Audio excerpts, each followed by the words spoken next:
que la méchanceté des hommes n'arrête pas le plan de Dieu. La méchanceté des hommes n'arrête pas le plan de Dieu. Ça arrête le plan de Dieu quand tu es méchant. Mais si tu vis dans la sainteté, tu vis dans la pureté, la méchanceté des hommes n'arrêtera jamais le plan de Dieu. Et on a écrit sur Judas et on a prophétisé sur Judas que l'un de ceux qui mangent avec lui lèvera le talon contre lui afin de dire que la trahison de Judas a été prévue mais n'était pas obligatoire. Je vais l'expliquer quelque part. Et c'est là que ça ouvre un peu l'esprit. Mais sachez d'abord ceci, que la méchanceté des hommes n'arrête pas le plan de Dieu. La méchanceté des hommes n'arrête pas le plan de Dieu. Ça arrête le plan de Dieu quand tu es méchant. Mais si tu vis dans la sainteté, tu vis dans la pureté, la méchanceté des hommes n'arrêtera jamais le plan de Dieu. Lisez dans la Bible, toute méchanceté contre un saint est toujours tournée à l'avantage du saint. Les frères de Joseph étaient méchants avec Joseph, cela lui a permis de devenir ministre. S'ils n'étaient pas méchants, il serait l'enfant aimé par Jacob. Mais la méchanceté a permis au plan de s'accomplir. Demeure dans la sainteté malgré la méchanceté. Demeure dans la pureté malgré la méchanceté. Demeure dans la consécration malgré la méchanceté et Judas sera désactivé, il sera utilisé, il sera sous contrôle. Judas est un ennemi sous contrôle. Alléluia. Jésus le maîtrisait totalement. Lorsqu'il volait dans la caisse, Jésus savait. Lorsqu'il faisait des réunions avec ses ennemis, Jésus savait. Et le jour où il a décidé de le tuer, Jésus savait. Lorsqu'il partait, Jésus savait. Lorsqu'il lui a donné un baiser de Judas, Jésus savait que c'était un baiser de trahison. Jésus savait. L'ennemi que tu maîtrises n'est plus un ennemi, c'est un instrument. Je répète, l'ennemi que tu maîtrises n'est plus un ennemi, c'est un instrument de gloire. Un instrument de gloire. Un instrument de gloire. Un Judas que tu maîtrises est un instrument de gloire. C'est pourquoi un leader doit connaître les rebelles potentiels. Quand tu es un leader, tu dois connaître les rebelles potentiels. Un vrai leader peut savoir, celui-ci peut être rebelle, celui-là va être rebelle, celui-là va être rebelle. Et lorsque quelqu'un se rebelle, tu t'étais déjà préparé. Alléluia. Toutes les rébellions que j'ai eues dans le ministère, je le savais, je le sentais, que ce fils-là peut le faire. Ce fils-là ne peut pas le faire. Oui, ce fils-là peut le faire. Et quand c'est arrivé, je le savais. Je le savais. Et lorsque tu sens en toi que tu as un esprit de rébellion et tu as un leader spirituel, sache qu'il le sait aussi. Mais il ne te le dit pas, il le sait. Jésus savait depuis toujours, il ne l'avait pas dit, mais il le savait. Et un leader peut savoir que tu es rebelle, mais il ne te dit pas qu'il sait, mais il sait que tu es rebelle. Alléluia. Chaque fois que tu sens en toi que tu as de la rébellion, je sais que tu as ça. Je sais. Même si je ne te dis pas, je sais. Parce que parmi les dons que Dieu donne à un leader, c'est les détecteurs des rebelles. Oui. Tu ne peux pas être le disciple de Jésus qui détecte Judas sans avoir le détecteur des Judas. C'est impossible. C'est pourquoi tous les rebelles qui se cachent face à un leader rempli de l'esprit, tu te caches pour rien. Il te détecte, il sait. Il peut même savoir même par ta manière de regarder, par ta manière de t'asseoir, par ta manière. Il y a des choses là que tu ne sais pas, mais moi je peux savoir. Parce que j'ai connu des gens, ils commencent comme ça, ils finissent comme ça. Donc tu es comme dans mon répertoire. Alléluia. Quelqu'un qui tu parles, il te regardait avant. Maintenant quand tu parles, il ne te regarde pas. Et il y a quelque chose. Quand quelqu'un te prive son regard, sache qu'il te prive son cœur. Mais j'aimerais vous répéter ceci. Quel que soit le combat que vous aurez dans votre vie, demeurez dans la sainteté, ça ne vous fera rien. Quelles que soient les luttes que vous aurez dans votre vie, vous demeurez dans la sainteté. Amen. Ne pêche pas parce qu'on te hait, mais approfondis-toi dans la sainteté afin que la haine devienne un instrument. Alléluia. Alléluia. Et Judas mourra pendu, Jésus va mourir crucifié. Mais ce n'est pas le pendu qui reçoit un grand nom, c'est le crucifié qui reçoit un grand nom. Oh, donne-moi l'amen. Judas finit suicidé, mais Jésus finit crucifié. Lorsque tu te tues, tu vas en enfer. Mais lorsqu'on te tue, tu vas au ciel. Ah, donne-moi l'amen. Je déclare que toute chose concourt au bien de ceux qui aiment Dieu. Je déclare que toute chose concourt au bien de ceux qui aiment Dieu. Donne-moi l'amen. Encore ceci, ça nous enseigne encore ceci, qu'il ne faut pas humilier publiquement Judas. Il faut l'aimer. Jésus a toujours su que Judas était un voleur, que Judas était un traître. Parce que même quand il a choisi, il dit, celui-ci me vendra. Donc quand il le choisissait, il savait, lui me vendra. Mais il n'a jamais dit, pendant 3 ans, jamais dit. Mais vers la fin, il le dit pas à tout le monde. Il dit, parmi vous, il y a quelqu'un. Il ne le dit pas. Il parle en parabole. Les disciples s'attristent, il ne dit pas. Et Judas vient lui poser la question, est-ce que ce sera moi? Et Jésus lui dit, oui, ce sera toi. Parce qu'il n'a pas menti, mais je ne pense pas qu'il a crié ça. Je pense qu'il a révélé à Judas secrètement que c'est toi. Pourquoi je dis ça? Parce que lorsque même Jésus dit à Judas, va faire ce que tu dois faire, fais-le promptement, les apôtres ont cru que Jésus l'envoyait au marché. Donc ils ne savaient pas vraiment parce que Jésus ne l'avait pas ridiculisé. Alléluia. C'est pourquoi je suis contre les paroles de connaissance qui ridiculisent les gens. Amen. Hein? Jésus pouvait ridiculiser Judas, il ne l'a pas fait. Alléluia. Mais il a seulement révélé à un disciple discret, alléluia, pas à Pierre. Pierre savait que lui, on ne peut pas lui dire, parce que si tu dis à Pierre, tout le monde le sait. Mais il a dit à Jean qu'il allait garder. Mais Matthieu a su après parce qu'il l'a écrit. Après, vous saurez, mais il y a un temps pour dire, un temps pour ne pas dire. Amen. Hein? Qu'est-ce que j'aimerais dire? Le don de parole de connaissance ne doit pas opérer pour humilier les gens. Je peux me tenir ici. Je sais que tel papa trompe sa femme. Je vais parler en code. Je veux dire, il y a un papa, tu es en train de tromper ta femme. Réponds-toi, abandonne. Même si je sais que tu es là. Et toi-même, tu dis, oh, Dieu m'a vu et tu te répands. Et si je sens que tu t'entêtes, je peux t'appeler au bureau et te dire, papa, c'était toi dont Dieu avait parlé, répands-toi. Alléluia. Mais Dieu ne nous donne pas les dons pour humilier les Judas. Amen. Hein? Mais pour sauver les Judas. Parce que même dans ce que Jésus avait dit à Judas, Jésus voulait sauver Judas. Tu me diras, ah pasteur, mais alors si Judas ne vendait pas Jésus, qui allait le faire? Quelqu'un d'autre allait le faire parce que c'était une prophétie générique. C'était une prophétie ouverte. Alléluia. Lorsqu'on annonçait que quelqu'un vendra Jésus, on n'avait pas dit Judas, on avait dit quelqu'un. Alors il pouvait sortir de quelqu'un et laisser quelqu'un à quelqu'un d'autre.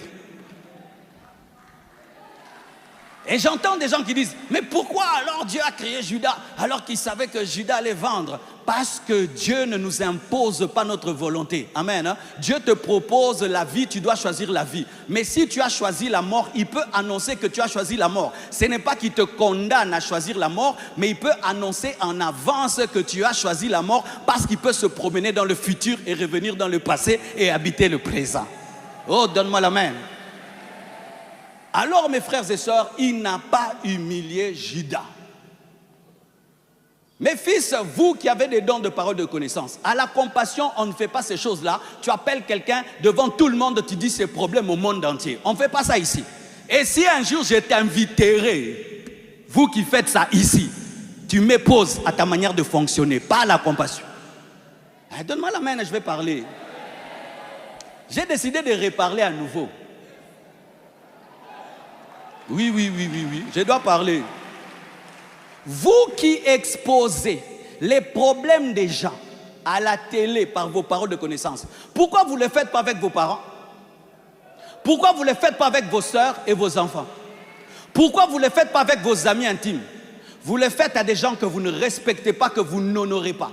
Vous utilisez les gens pour prouver que vous connaissez. Alors que le don n'opère pas pour prouver qu'on sait, le don opère pour aimer et pour changer les gens. Je viens à l'église, incognito, j'ai des problèmes chez nous. Toi, tu révèles dans toute cette église que j'ai laissé quelqu'un là-bas qui a un problème honteux. Oh, ta soeur telle a le sida. Et tu dis au monde entier que telle a sa soeur qui a le sida. Mais cette soeur-là, c'est un être humain. Maintenant, partout, on sait qu'elle a le sida. Partout, même quand Dieu la guérira. Il y a des gens qui ne croiront jamais que Dieu la guérit.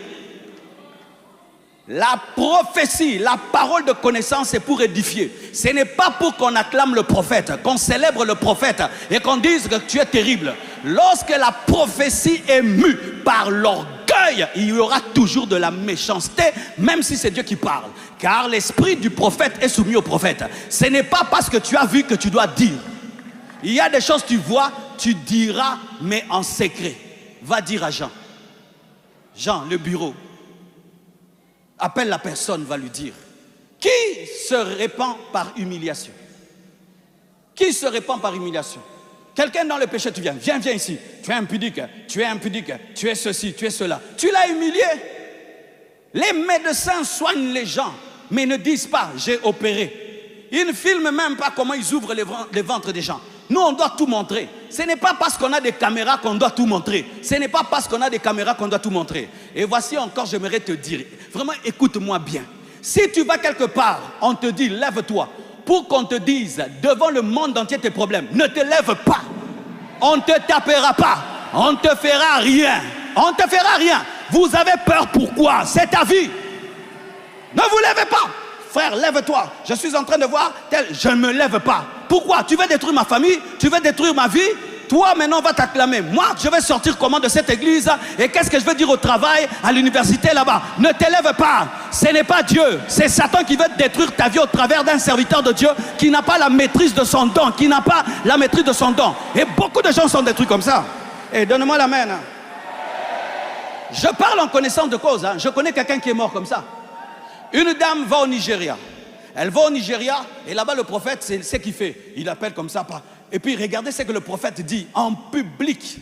Il dit, je vois, non c'était en Afrique du Sud, oui il va en Afrique. Il dit, je vois ta maman qui te combat. Pourquoi ta maman te fait ça? Pourquoi ta maman fait ça? Tous tes blocages c'est ta maman. Tous tes blocages c'est ta maman. La fille commence à pleurer. Maman, maman. Et mais quand aujourd'hui, tout le monde est connecté. Pendant qu'on fait ça, la maman était devant la télévision en train de voir. On est en train de la traiter de sorcière dans le monde entier. Cette maman est tombée, elle est morte. Maintenant, quelle gloire vous avez dans tout ça? Quelle gloire vous avez dans tout ça?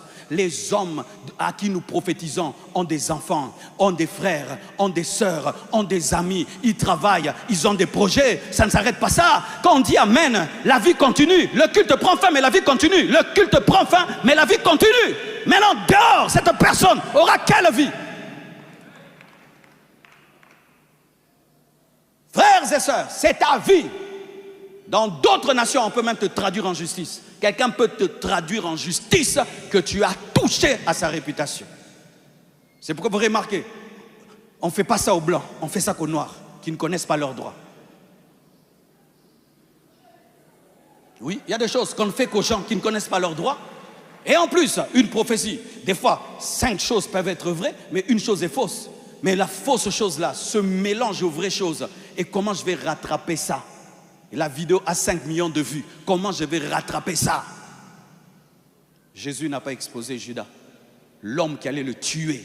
L'homme qui allait le tuer. Il a parlé en parabole de Judas. Il a parlé en parabole de Judas. Il a parlé en parabole de Judas. Il a parlé en parabole de Judas. Pourquoi? Il espérait sauver Judas.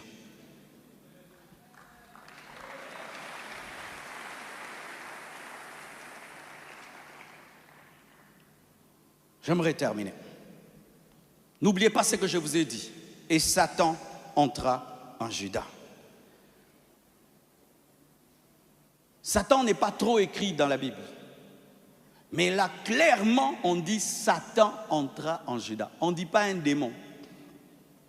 On ne dit pas un esprit impur. Le diable lui-même était à la Sainte Seine. Si Satan peut entrer en Judas lors de la Sainte Seine, donc il était là. Mais la présence de Jésus ne l'a pas brûlé. Vous qui dites, s'il y a la présence de Dieu, il n'y a pas de démons à côté. Ah bon, Satan était là aussi. Satan était même allé dans la présence de Dieu pour parler de Job, il n'était pas brûlé. Dieu brûle Satan quand il veut. Des fois, il ne le brûle pas. C'est ça la vérité. Il y a des gens qui ont des doctrines pareilles. Comme là, il y a un homme de Dieu, ici, il ne peut pas avoir un démon. Oh, toi, tu es plus que Jésus. Satan est entré en Judas et Judas n'a pas fait Ya, Nazozuka, Nazozika, ya. Mais c'est ça, non? Quand Satan est entré en Judas, et directement, Judas commence à vomir. Il a vomi? Non. Alléluia. Parce que d'autres disent, si j'avais les démons avec les hommes de Dieu qui sont là, ça allait se manifester. Non, ça peut aussi ne pas se manifester, mais tu as les démons. Pourquoi Satan est entré en Judas lorsqu'on lui a donné le pain comme la sorcellerie? C'est quand on donne le pain que les sorciers souvent deviennent des sorciers, non? On te donne le ngouba, tu t'envoles. On donne à Judas la Sainte Seine, il devient sorcier. Donc un repas sacré, si tu le prends dans le péché, ça peut être à l'envers. Je répète, un repas sacré, si tu le prends indignement, au lieu que ça te bénisse, ça va te maudire. Au lieu que ça te délivre, ça va ouvrir des portes aux démons. Au lieu que ça ouvre les portes, ça va fermer les portes. C'est pourquoi la Bible dit que c'est pourquoi quelques-uns au milieu de vous sont malades, infirmes, et d'autres sont morts dans l'église de Corinthe où il y avait beaucoup de dons spirituels. Donne-moi la main. Le processus de l'entrée de Satan en Judas a commencé depuis longtemps. Ça a commencé depuis la cupidité. Quand il était cupide là et qu'il volait de l'argent dans la caisse, Satan voulait entrer en lui. Mais Dieu ne permettait pas encore. Il était encore dans un niveau de péché, mais pas encore très très élevé. Parce que Satan a besoin de grandes portes pour entrer. Et plus il croissait dans sa déloyauté, plus il croissait dans son hypocrisie, Satan s'approchait et s'approchait. Et lorsque il a participé au repas le plus saint au monde, et malgré qu'il a participé à un tel repas, il a refusé de se repentir, alors Satan est entré. Le pain que Jésus a proposé à Judas, c'était pour qu'il ne le mange pas. Quand Jésus a donné le pain à Judas, ce n'était pas pour qu'il le mange, c'était pour qu'il le refuse. C'était un test de son hypocrisie. C'était pour lui dire, refuse et dis la vérité parce que je connais déjà la vérité. C'était ça en vrai. Jésus donnant le pain à Judas ne voulait pas qu'il prenne. Il voulait dire qu'il dise, je ne suis pas digne de prendre ce pain parce que dans mon cœur, j'ai décidé de te trahir et Jésus allait l'aider, Jésus allait le sauver. Mais comme malgré qu'il avait le mauvais projet, il a quand même pris le pain comme s'il était uni à Jésus. Ce niveau d'hypocrisie a ouvert la porte à Satan. Vous comprenez ça? C'est-à-dire que son hypocrisie a atteint le niveau de non-retour et d'endurcissement. Ce sont ces gens qui mentent vraiment. Ils pleurent, ils se jettent par terre. Niveau. Vous voyez, il y a des menteurs, quand ils mentent, tu sens, ils se grattent. Tu sens vraiment qu'ils mentent. Hein? Même son corps révèle qu'il ment. Mais il y a d'autres, ils te regardent vraiment. Des niveaux de mensonges très élevés. Très élevés. Et là même, j'aimerais faire une parenthèse. Il y a maintenant au milieu de vous un groupe d'escrocs qui m'escroquent ces derniers temps.